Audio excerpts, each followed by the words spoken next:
Welcome to my channel happy students. आज के इस वीडियो में हम जैक बोर्ड के क्लास 12 हिस्ट्री चैप्टर 1 का एक काफ़ी इम्पॉर्टेंट क्वेश्चन के आंसर को जानेंगे, जो कि आपका दीर्घ उत्तरीय प्रश्न है। ठीक है, तो आपका जो क्वेश्चन है वो है, क्या आप इस तथ्य से सहमत हैं कि हड़प्पा सभ्यता के शहरों की जल निकास प्रणाली और नगर योजना की ओर संकेत करती है? अपने उत्तर का कारण बताइए। ठीक है, इसमें आपको ये बताना कि वहाँ की जल निकास प्रणाली और नगर योजना कैसी थी और अगर सुव्यवस्थित थी तो ये किस तरह से।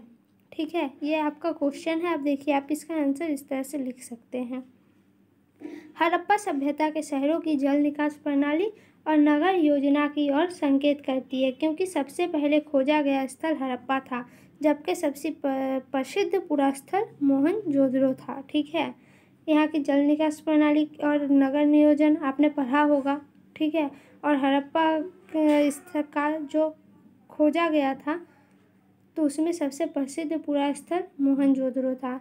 इस बस्ती को 2 भागों में विभाजित किया गया था। ठीक है, एक था छोटा लेकिन ऊंचाई पर बना गया, जो कि दुर्ग कहा जाता था, और दूसरा कहीं अधिक बड़ा था लेकिन नीचे बनाया जाता था, उसको निचला शहर कहा जाता था।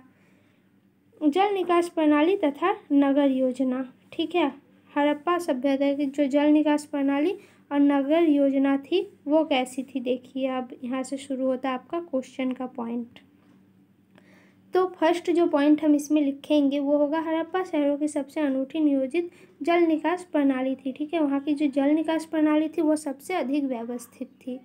सड़कों तथा गलियों को लगभग एक ग्रिड पद्धति में बनाया जाता था। ठीक है, ग्रिड पद्धति में बनाया जाता था जो एक दूसरे को समकोण पर काटती थी। पहले नालियों के साथ गलियों को बनाया गया था और फिर उसे अगल बगल आवासों का निर्माण किया गया। ठीक है, ऐसा माना जाता है, जो इतिहासकार इसका अध्ययन करते हैं, पहले नालियों को बनाया गया, उसके बाद गलियों को बनाया गया, फिर उसके आसपास क्या किया गया, आवासों का निर्माण किया गया। घरों के गंदे पानी को गलियों क्या नालियों से जोड़ा जाता था, इसलिए वे लोग प्रत्येक घर की कम से कम एक दीवार क्या करते थे, गली से सटा होना आवश्यक था। ठीक है, घरों का जो गंदा पानी होता था वो गली के पास जो नालियाँ होती थी उससे जोड़ा जाता था, और सब घर की एक दीवार किससे सड़क से सटी होती थी। घर का आंगन मुख्य द्वार से दिखाई नहीं देता था। ठीक है, घर का आंगन इस तरह से बनाया जाता था कि सड़क से अगर कोई पार हो तो घर के अंदर ना झांक सके। कई आवास एक ही आंगन पर केंद्रित होते थे, बहुत सारे घर एक ही आंगन पर केंद्रित होते थे। मोहनजोदड़ो का निचला शहर आवासीय भवनों का उदाहरण प्रस्तुत करता है। ठीक है, मोहनजोदड़ो का जो निचला शहर है, जो नीचे बना हुआ था, वो आवासीय भवनों का उदाहरण प्रस्तुत करता है। इसका नेक्स्ट पॉइंट है, घरों में खिड़कियाँ नहीं होती थी। ठीक है, घरों में खिड़कियाँ नहीं होती थी, और अगर खिड़कियाँ होती भी थी तो वो आंगन की ओर खुलती थी। एक घर से दूसरे घर जाने के लिए सीढ़ियों का प्रबंध था। ठीक है, दूसरे तल या छत पर जाने हेतु बनाई गई सीढ़ियों का अवशेष मिले। ठीक है, यानी छत के ऊपर जाने के लिए भी सीढ़ियों का अवशेष मिला।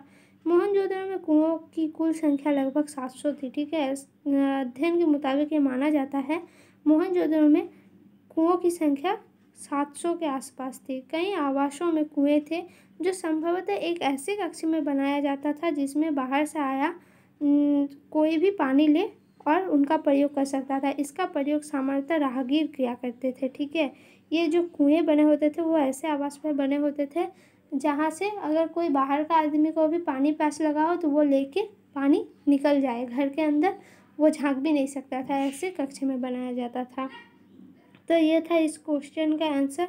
तो आपको ये वीडियो कैसा लगा कमेंट में ज़रूर बताइए। साथ ही अगर आपने अभी तक हमारे चैनल को सब्सक्राइब नहीं किया तो प्लीज़ हमारे चैनल को सब्सक्राइब कीजिए, और साथ ही वीडियो को लाइक कमेंट शेयर ज़रूर करें। धन्यवाद।